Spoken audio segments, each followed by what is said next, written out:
সেনাবাহিনী কোনো ধরনের ক্ষমতা লোভী হয় কিংবা কেউ ক্ষমতা নিয়ে নিতে চায়, তারা নোটিশ দিয়ে কোনোদিন ক্ষমতা নেয় না। সেখানেই শেখ হাসিনা মোদী সরকারের ভারতে বসেই খেল দেখিয়ে দিয়েছে। ঠিক কি হচ্ছে এই মুহূর্তে বাংলাদেশে? আমার একটাই আকাঙ্ক্ষা, দেশ এবং জাতিটাকে একটা সুন্দর জায়গায় রেখে ছুটি করা। এদিকে আবারও সেনা প্রধানের পদক্ষেপে ক্ষমতার পালাবদল চূড়ান্ত হয়। দেশের রাজনৈতিক পরিস্থিতি স্বাভাবিক করতে গভীর রাতে এই সিদ্ধান্তটি হয়। ডক্টর ইউনূসের কপাল পুড়ে শিক্ষার্থী জনগণ শান্ত হয়েছে। কি হবে এখন দেশের? ডক্টর ইউনূস এবং সমন্বয়ক উপদেষ্টারা তারা কি করবে? ব্রেকিং নিউজ সেটি হচ্ছে বাংলাদেশের সাবেক প্রধানমন্ত্রী শেখ হাসিনাকে পুনরায় বাংলাদেশে ফেরানোর চেষ্টা চালাচ্ছে আপনার বাংলাদেশের সেনাবাহিনীর প্রধান ওয়ার্কার। কি দেখছেন স্ট্যাটাস দেখছেন ভাই? যখন নাকি আপনার সেনাবাহিনীর প্রধান ওয়ার্কার তিনি যখন নাকি ভাষণ দেন তখন এই ধরনের একটা স্ট্যাটাস মারে। স্ট্যাটাসের ভাষা দেখছেন? হ্যাঁ, আমি আসলে বিষয়টা বা এই সমীকরণটা মিলাতে অনেক কষ্ট হয়েছে আমার। বৈষম্য বিরোধী আন্দোলন আসলে কি এটা বৈষম্য বিরোধী নাকি এটার মধ্যেই বৈষম্য আছে? স্পষ্টত সারা বাংলাদেশের মানুষ জানে এটার মধ্যেই সবচেয়ে বড় বৈষম্য। কারণ এই আন্দোলনের পরবর্তী সময় ৩২ নাম্বার যে হাত দিয়ে যেই হাতুড়ি দিয়ে ভেঙ্গেছে তাদের হাত পা ভেঙ্গে দেওয়ার জন্য শেখ হাসিনা তার দলের নেতা কর্মীদেরকে নির্দেশ দিয়েছেন। সেরকম একটি ভিডিও ভাইরাল হয়েছে। জানতাম এমন কিছুই হবে, লাথো কা ভূত বাতো সে নেহি মানতা, মানে যে যেমন তারা ঠিক ওইভাবেই শিক্ষা দিতে হয়। এইবারের এই বিষয়টাকে আর হালকা নেয় নাই। 24 ঘন্টা না বেরোতে। সুপ্রিয় দর্শক মন্ডলী, আসসালামু আলাইকুম ওয়া রাহমাতুল্লাহ। আশা করি সবাই ভালো আছেন, সুস্থ আছেন। স্বাগত জানাচ্ছি আমাদের আরেকটি নতুন ভিডিওতে। সুপ্রিয় দর্শক মন্ডলী, ভিডিওতে আমরা টাটা রুবিডের কিছু অংশ বিশেষ দেখে আপনারা ইতিমধ্যে ধারণা করতে পেরেছেন যে আজকের ভিডিওটি কতটা গুরুত্বপূর্ণ। সুপ্রিয় দর্শক মন্ডলী, ইতিমধ্যে আপনারা সেই ভিডিওর অংশ বিশেষগুলো রীতিমতো অবাক হয়েছেন। সুপ্রিয় দর্শক, সেই অংশ বিশেষগুলোর বিস্তারিত আলোচনা দেখলে আপনারা আরও বেশি রীতিমতো অবাক হতে বাধ্য হবেন। সুপ্রিয় দর্শক, আসুন আমরা সেই অংশ বিশেষগুলোর বিস্তারিত আলোচনা দেখে আসে। তার আগে আপনাদের প্রতি ছোট্ট একটা রিকোয়েস্ট, যারা আমার চ্যানেলের নতুন চ্যানেলটি সাবস্ক্রাইব করে লাইক কমেন্ট শেয়ার করে সাথে থাকুন। সুপ্রিয় দর্শক, আসুন আমরা সেই বিস্তারিত আলোচনাটা দেখি। প্রধানকে ডিরেক্ট এইভাবে মনে করেন হুমকি দেয় এবং এত নোংরা ভাষায় মনে করেন কথা বলার তারা সাহস পায়। কত বড় মীর জাফর, কত বড় পাকিস্তানি, এটা কল্পনা করতে পারেন? এরা কত বড় টেরোরিস্ট। এদেরকে এখন টেরোরিস্ট বলবো, কারণ আমাদের বাংলাদেশের সোনার দেশটাকে এরা কি একদম শেষ করে দিছে। এখন আসুন মূল পয়েন্টে। বাংলাদেশের সাবেক প্রধানমন্ত্রী শেখ হাসিনা তিনি কি বাংলাদেশে আসতে পারবে? আমাদের বাংলাদেশের সেনাবাহিনীর যে প্রধান ওয়ার্কার তার সাথে কিন্তু ইন্ডিয়ার যে সচিব আছে আপনার কি বলে আকরাম নাম, হ্যাঁ, তার সাথে কিন্তু দেখা হয় বা তার সাথে কিন্তু একটা জরুরি মিটিং বসে। ওই যে বলছিলাম, কি মনে আছে না? তো সেই মিটিং এ কি কথা হয় যে বাংলাদেশের আপনাদের যে প্রধানমন্ত্রী আছে, সাবেক প্রধানমন্ত্রী, একে আপনি কিভাবে পুনরায় বাংলাদেশে ফিরাতে পারবেন এই বিষয়ে আমাদেরকে ধারণা দেন। কিন্তু এই বিষয়ে আপনার কাছ থেকে কি শুনতে চাই, আমরা যে সামনে হোয়াইট হাউসে আপনার ডোনাল্ড ট্রাম্পের সাথে একটা মিটিং করতে যাচ্ছি, যে মিটিংটা নাকি আপনার মোদি কইরা আসছে, সেই মিটিং এর কথাই বলতেছি। যে মিটিংটা আমরা করতে যাচ্ছি সেই মিটিং এ কিন্তু আমরা এই বিষয়গুলো কিন্তু তুলে ধরবো। এখানে আপনার ভূমিকাটা কি? তখন তো ডোনাল্ড ট্রাম্প জানতে চাবে যে আপনি যে বসলেন বাংলাদেশের সেনা প্রধানের যে ওয়ার্কারের সাথে, তিনি বা তার বক্তব্য কি। বুঝেন আপনি? বুঝতেছেন যে দেশটা কোথায় যাচ্ছে? এবং আপনার ডোনাল্ড ট্রাম্প তিনি কিন্তু আমাদের বাংলাদেশের প্রসঙ্গে, আমাদের বাংলাদেশের যে সাবেক প্রধানমন্ত্রী শেখ হাসিনা তিনি যে ইন্ডিয়া বা ভারতে আছে, ভারতে আশ্রয় নিছে, তাকে কিভাবে আপনার পুনরায় বাংলাদেশে সসম্মানে ফেরানো যায় এটার দায়ভার দিছে আপনার ভারতের নরেন্দ্র মোদীকে। এখন নরেন্দ্র মোদী ওর আপনার বক্তব্য যে এখানে যারা নাকি বাংলাদেশের বা বাংলাদেশটাকে অস্থিতিশীল করার চেষ্টা চালাচ্ছে, এদের এগেনস্টে বা এরা যদি আমাকে ওইভাবেই করে, তখন ডোনাল্ড ট্রাম্প বলে যে তুমি কাজ করো, বাকিটা আমি দেখতেছি। তুমি কাজ করো, বাকিটা কি আমি দেখতেছি। বাকিটা কারা? ওই যে আপনার ডক্টর ইউনূসের যে বন্ধু বান্ধব আছে ব্রাইডেন, কিংবা আপনার যে আপনার চিফ প্রসিকিউটর আছে, তারপর হচ্ছে আপনার আইসিসির যে প্রধান আছে আপনার করিম, হ্যাঁ, এবার মানে এগুলা যে বা যারা আছে এদের সবাইকে তো মোট জব্দ করে ফেলছে, তাই না? এখন আপনার ভারতের যে আপনার সেনা প্রধান আছে তিনিও কিন্তু খুব মানে চরম ভাবে আমাদের বাংলাদেশটাকে যারা নাকি মানে প্রতিনিয়ত আপনার অস্থিতিশীল করার চেষ্টা চালাচ্ছে এবং বাংলাদেশ ইন্ডিয়া মানে প্রতিনিয়ত ইন্ডিয়াকে নিয়েও কিন্তু এই ধরনের কটূক্তি কথা কিন্তু তারা কি প্রতিনিয়ত কিন্তু ছড়াচ্ছে। তো তাদেরকেও আপনার কঠিন ভাবে হুঁশিয়ারি দিচ্ছে। অন্যদিকে আপনার ভারতের সেনা প্রধান আর আমাদের সেনা প্রধানের সাথে একটা জরুরি মিটিংও হবে, এই ধরনের একটা গুঞ্জন কিন্তু শোনা গেছে। এটা হতে পারে, মানে 50-50 আপনার সম্ভাবনা আছে, আমি শিওর না, তবে যতটুকু শুনছি আশা করি এটা লিগ্যাল ইনফরমেশন, এটা মিথ্যা হবে না। যাই হোক, যদি আপনার এই মিটিংটা হয় তাহলে শেখ হাসিনাকে বা শেখ হাসিনার বাংলাদেশে ফেরাটা আপনার 70 থেকে 80% একদম পুরা মানে একদম মানে চারোদিক দিয়ে নিশ্চয়তা মনে হয়ে যাবে। যেখানে ভারত বর্তমান শেখ হাসিনাকে ফেরানোর জন্য আপনার ভারত বাংলাদেশে যে সীমান্ত রক্ষা বাহিনী আছে, সেখানে ভারত মানে যেখানে ছিল আপনার 50% নিরাপত্তা, সেখানে আরো 100% বাড়াই দিছে, মানে বর্তমান 150%। সেখানে আপনার ভারত মনে করেন আরো সিকিউরিটি মনে করেন হার্ড করে ফেলেছে, যাতে যে কোনো পরিস্থিতি তারা কি কন্ট্রোল করতে পারে এবং শেখ হাসিনাকে পুনরায় বাংলাদেশে ফেরাতে পারে। এর জন্যই বা এরা যখন নাকি দেখতেছে যে চারো দিক দিয়ে মনে করেন এই ধরনের ঘটনাগুলো ভাই ঘটতেছে, বাংলাদেশের আপনার সেনা প্রধান ওয়ার্কার তিনিও তো শেখ হাসিনার বোন জামাই, মানে আমাদের বাংলাদেশের সেনা প্রধান তিনি আপনার শেখ হাসিনার বোন জামাই, মানে এত ইম্পর্টেন্ট একটা জায়গার ভিতরে শেখ হাসিনার মনে করেন ঘরের লোক। তার মানে কি এখানে শেখ হাসিনার অনেক বড় একটা প্লাস পয়েন্ট। আমরা বহির্বিশ্বে থেকে যতই বাংলাদেশটাকে অস্থিতিশীল করার চেষ্টা চালাই না কেন, কোনো না কোনো ভাবে বা কোনো না কোনো দিক দিয়ে আমরা কি ব্যর্থ হয়ে যাচ্ছে। দেখেন, এই বিষয়ে আমি ছোট্ট একটা কথা বলি, এরা প্রতিনিয়ত বাহিরে থেকে কথা বলতেছে, তাহলে বর্তমান এই অন্তর্বর্তীকালে সরকার তো এদের সরকার, এরা তাহলে দেশে আসতেছে না কেন বলেন তো? এই যে পিনাকি, ইলিয়াস, এরা কেন দেশে আসতেছে না বলেন? কেন দেশে আসবে না? আমি সরাসরি বলতে চাই, যারা নাকি এদের ভক্ত আছেন তাদেরকে বলতেছি, বা আপনাদের কাছে এই উত্তরটা চাচ্ছি, দেশে কেন আসতেছে না বলেন? আপনাদের ওই বাপগুলা দেশে কেন আসতেছে না? কারণ জানে যে আমরা হচ্ছে বাংলাদেশটাকে তালেবান বানাতে চাই, যে আমরা হচ্ছে এই পাকিস্তানকে পুনরায় এই পূর্ব পাকিস্তানকে আমরা মানে দিয়ে দিতে চাই। সেনাপ্রধান যে বোমাটি বিস্ফোরণ করেছেন, বোমাটি বিস্ফোরণ করার পর তারপর পুরো বাংলাদেশ জুড়ে নানান কথাবার্তা হচ্ছে যে হঠাৎ তিনি এই কথাটা বললেন কেন? তিনি কি কোনো বার্তা দিতে চাইলেন? তিনি কাকে বার্তা দিতে চাইলেন? আগে এই প্রসঙ্গটা সেরে নিই। তিনি বার্তা দিতে চেয়েছেন তিনজনকে, তিনটে সেক্টরকে। এক হচ্ছে উপদেষ্টা যারা রয়েছেন, সমন্বয়ক যারা রয়েছেন। দুই হচ্ছে যারা দুর্বৃত্তগিরি করছে রাস্তায় নেবে, যারা সমস্ত লোককে তাসের মধ্যে ফেলে দিয়েছে সারা বাংলাদেশটাকে, তাদের প্রতি একটা বার্তা। আর বিটুইন দ্য লাইনস একটা বার্তা আছে, সেটা হচ্ছে যে আওয়ামী লীগ আপনারা নিশ্চিন্ত হন, সেনাবাহিনী এখন থেকে কর্তৃত্ব হাতে নিচ্ছে। কালকে ওনার যে বডি ল্যাঙ্গুয়েজ ছিল, সেই বডি ল্যাঙ্গুয়েজে এটা পরিষ্কার হয়ে গিয়েছে কোন জায়গা থেকে উনি কনফিডেন্স পেয়েছেন। ওনার বিরুদ্ধে নানান চক্রান্ত হয়েছিল, নানান ভাবে ওনাকে সরানোর চেষ্টা করা হয়েছিল, কিন্তু সমস্ত চক্রান্ত ভেস্তে দেওয়া হয়েছে।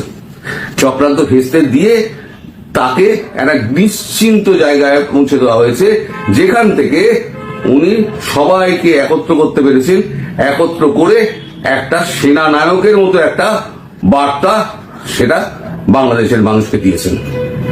এই বার্তার পরে কিন্তু আমাদের মোহাম্মদ ইউনূসের কিন্তু মানে প্রাণবায়ু বেরোনোর জোগাড়।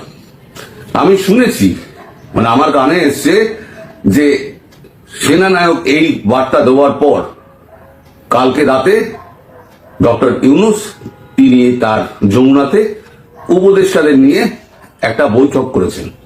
সেই বৈঠকে শুধু উপদেষ্টারা ছিলেন, সেই বৈঠকে কোনো কথাবার্তা কিন্তু বাইরে আসেনি, কোনো মিডিয়ার কাছে আসেনি, কেউ জানেও না সেখানে কি আলোচনা হয়েছে। তবে একটা কাউন্টার করার একটা চেষ্টা তো করা হবে, এটা নিশ্চিত। এদিকে আমাদের সেনানায়ক তিনি যা বললেন ওয়াকারুজ্জামান, সেখানে কিন্তু তিনি দুবার বলেছেন ইনক্লুসিভ ইলেকশন। ইনক্লুসিভ ইলেকশন মানে সমস্ত দলকে নিয়ে, তার মধ্যে আওয়ামী লীগও আছে, আওয়ামী লীগকে বাদ দিয়ে নয়। তাহলে আওয়ামী লীগকে দেশে ফিরতে হবে, সবাইকে বেরিয়ে আসতে হবে, সেই জায়গাটা ঠিক করতে হবে। ইনক্লুসিভ ইলেকশন তাহলে তখনই হবে আর যদি আওয়ামী লীগ একটা প্রধান বিরোধী একটা দল, সে যদি বাইরে থাকে ইলেকশনে, তাহলে পরে সেই ইলেকশন সারা পৃথিবীর কেউ তাকে পাত্তা দেবে না এবং বৈধ বলে স্বীকার করবে না। সেটা আমাদের সেনাপ্রধান ওয়াকারুজ্জামান, বাংলাদেশ সেনাপ্রধান, তিনি জানেন বলে তিনি এই কথাটা দুবার বলেছেন। একবার ইনক্লুসিভ ইলেকশন তিনি নিজে বলেছেন, আর একবার বলেছেন ডক্টর ইউনূসের সঙ্গে যখন কথা হয়েছে, না প্রধান উপদেষ্টা, না মাননীয়, না ওই সমস্ত বিশেষণবাদ, সোজা ডক্টর ইউনূসের সঙ্গে আমার কথাবার্তা হয়েছে। প্রধান উপদেষ্টা মাননীয় ডক্টর মোহাম্মদ ইউনূস যেটা তিনি আগে বলে থাকতেন, সেটা কিন্তু তিনি বলেননি। তখন আর একবার বলেছেন যে ইনক্লুসিভ ইলেকশন করতে হবে, সরকার সেই দিকেই ধাবিত হচ্ছে বলে আমাদের মনে হয় এবং আমাদের সহযোগিতা করা দরকার। এখন এই কথাটা বললেন কেন? এই কথাটা বলার পেছনে তো কোনো কারণ রয়েছে। এতদিন তো উনি বলেননি, আজকে এই কথা বললেন কেন? এই কথা বলার পেছনে যেটা রয়েছে সেটা হচ্ছে ভারত থেকে প্রতিনিয়ত কিন্তু ফিলার পাঠানো হচ্ছিল এবং ভেতরে যে বিভেদটা তৈরি হয়েছিল, সেই বিভেদটাকে কিন্তু ভারতের যারা অ্যাসেট আছে সেই বিভেদটাকে কিন্তু তারা মিটিয়ে দিয়েছে। সবাই একত্রে সেনানায়কের পাশে এসে দাঁড়িয়েছে। ফলে সেনানায়কের যে বডি ল্যাঙ্গুয়েজ, তাতে কিন্তু বোঝা যাচ্ছে তিনি একটা কনফিডেন্স থেকে কথাগুলো বলছেন এবং তিনি আঙুল উঁচিয়ে বলছেন। আমি সতর্ক করে দিচ্ছি, আমি ভিডিওটা আপনাদেরকে লাগাচ্ছি এই কারণে, এই ভিডিওটা না দেখলে আমি যে পরবর্তী যে অংশটা যাব না, সেই অংশটা আপনারা বুঝতে পারবেন না। ভিডিওটা ছোট করে দিয়েছি, কেটে কেটে প্রয়োজনীয় অংশ, যে অংশটুকু আমি পরের বারে আমি ব্যাখ্যা করব, সেই অংশটুকুই শুধু এখানে লাগানো আছে। আপনারা প্রথমে ভিডিওটা দেখুন, তারপরে আমি আসছি যে কি হয়েছে, কেন হয়েছে এবং কি হতে চলেছে। গতকাল রাতেই বা কি হয়েছে, আগামী দিনেই বা কি হবে। সেনাবাহিনী কোনো ধরনের ক্ষমতা লোভী হয় কিংবা কেউ ক্ষমতা নিয়ে নিতে চায়, তারা নোটিশ দিয়ে কোনোদিন ক্ষমতা নেয় না। নোটিশ দিয়ে ক্ষমতা নেওয়ার ইতিহাস কোনো জায়গায় নাই। কেউ যদি কুসৃষ্টি করে তাহলে সে রাতের বেলা এমনিই করবে, আপনার নোটিশ দেওয়ার দরকারটা কি? এই সেনাপ্রধান এখন পর্যন্ত আমার দৃষ্টিকোণ থেকে তিনি চাচ্ছেন না যে এ ধরনের কিছু ঘটুক। তিনি এখনো চাচ্ছেন বাংলাদেশ যে নিয়মে আছে চলুক না, দেখি কি করে। অনেক স্পেস কিন্তু আমাদেরকে তারা দিয়েছে। এখন বলবেন যে তারা দেয়ার কে? হ্যাঁ, তারা দেয়ার কে? তারা ছাড়া আপনার দেশ রক্ষা করার বাকি আছে? সারা বাংলাদেশ সবাই মিলে লটর পটর করতে থাকবো, সেনাবাহিনী কি আমার তখন দেশ রক্ষার জন্য এগিয়ে আসবে না? অন্য অন্য বাহিনী কি আমার জন্য এগিয়ে আসবে না? আমার দেশে আমরা পুলিশ আমাদের বেতনের টাকায় রাখি, কেন রাখি? এজন্যই দেশটাকে শৃঙ্খলাবদ্ধ রাখার জন্য। অতএব এই শৃঙ্খলাবদ্ধ যারা থাকতে চায় না তারাই সমালোচনা করবে, আর যারা বিশৃঙ্খল জাতি গঠন করতে চায় তারা এলোমেলো বক্তব্য দিয়ে জাতিকে বিভ্রান্ত করবে, যেটা আমি কখনোই চাই না। প্রিয় সহযোদ্ধা ভাইরা, অতএব আমার মনে হচ্ছে সেনাপ্রধানের ওই ইচ্ছাটা নেই। তবে ইচ্ছাটা হবে যদি আপনি আমি ব্যর্থ হই, তাহলে সেনাপ্রধান কেন, বাংলাদেশের যে কোনো ব্যক্তি যে কোনো সময় আপনার এই সকল সন্ত্রাস, নৈরাজ্য, চাঁদাবাজ, দুষ্টামির বিরুদ্ধে গর্জে উঠতেই পারে। সেটা তখনকার পরিবেশ অনুযায়ী হালাল, আপনাকে মেনেই নিতে হবে। আমি তো বারবার বলেছি, আগামীর বাংলাদেশ মিনিমাম 15 বছর বিএনপি, জামাত, চরমনাই, হেফাজত, ডানপন্থী, বামপন্থী, যারাই দেশপ্রেমিক, প্রত্যেকের অন্তত একটা বিষয় আন্ডারস্ট্যান্ডিং সম্পর্ক থাকা উচিত। ফেসিবাদকে রুখতে আমরা ঐক্যবদ্ধ, আওয়ামী লীগের সকল অনাচারের বিরুদ্ধে আমরা ঐক্যবদ্ধ, সকল অপরাধীর বিরুদ্ধে আমরা ঐক্যবদ্ধ। আওয়ামী লীগের মতো করে কথা বলা বন্ধ করুন, ফ্যাসিস্টদের মতো কথা বলা বন্ধ করুন, অনৈক্য হয় এ ধরনের কাজ করা বন্ধ করুন, ঐক্যের পথে পরিচালিত করুন। দেশপ্রেমিক নাগরিকরা সবাই মিলে সচেতনতা বৃদ্ধি করুন। এটাই ছিল সেনাপ্রধানের বক্তব্য। সেনাপ্রধান জেনারেল ওয়াকারুজ্জামান সাহেবের একটি বক্তব্যেই বাংলাদেশের বিভিন্ন প্রান্তে রাজনৈতিক সংগঠন, সামাজিক সংগঠন, সচেতন নাগরিকদের মধ্যে তোলপাড় শুরু হয়ে গিয়েছে। আমরা এই বক্তব্যকে কেউ পজিটিভলি নিচ্ছি, কেউ আবার ভিন্নভাবে নেগেটিভলি উপস্থাপন করার চেষ্টা করছি। এক বাক্যে জেনারেল ওয়াকারুজ্জামান সাহেবের বক্তব্য এখন চুলচেরা বিশ্লেষণ হচ্ছে সমগ্র বাংলাদেশে। কিন্তু আমরা এই জেনারেল ওয়াকারুজ্জামান সাহেবের বক্তব্যের, এই কঠোরতম বক্তব্যের পূর্বে আমরা নিজেরা নিজেদের আত্মসমালোচনা কয়েকবার করেছি কিনা সেটা আজকের ভাবা উচিত। বাংলাদেশে গত প্রায় 7 মাসের অধিক সময় হয়ে গিয়েছে এই সরকার ক্ষমতায় আছে। শেখ হাসিনার মতো একটি ফ্যাসিস্ট স্বৈর শাসককে বাংলাদেশের জনগণ ঐক্যবদ্ধভাবে তাড়িয়েছে, বিতাড়িত করেছে। এই শেখ হাসিনাকে বিতাড়িত করতে বাংলাদেশের সমগ্র মানুষ সম্পৃক্ত হয়েছিল, দল মত জাতি ধর্ম বর্ণ নির্বিশেষে, সিপাহী জনতা ছাত্র জনতা সবাই মিলে এই ফ্যাসিবাদকে পতন ঘটিয়েছে। কিন্তু পতন ঘটানোর পরে আমরা কি দেখলাম বাংলাদেশে? আমরা আমাদের মধ্যে পূর্বের অন্ততপক্ষে যতটুকু সুসম্পর্ক ছিল একে অপরের সাথে, সেই সম্পর্ক থেকে বের হয়ে যাচ্ছিলাম প্রতিনিয়ত। আমরা আমাদের সম্পর্কগুলোকে ধ্বংস করতেছিলাম।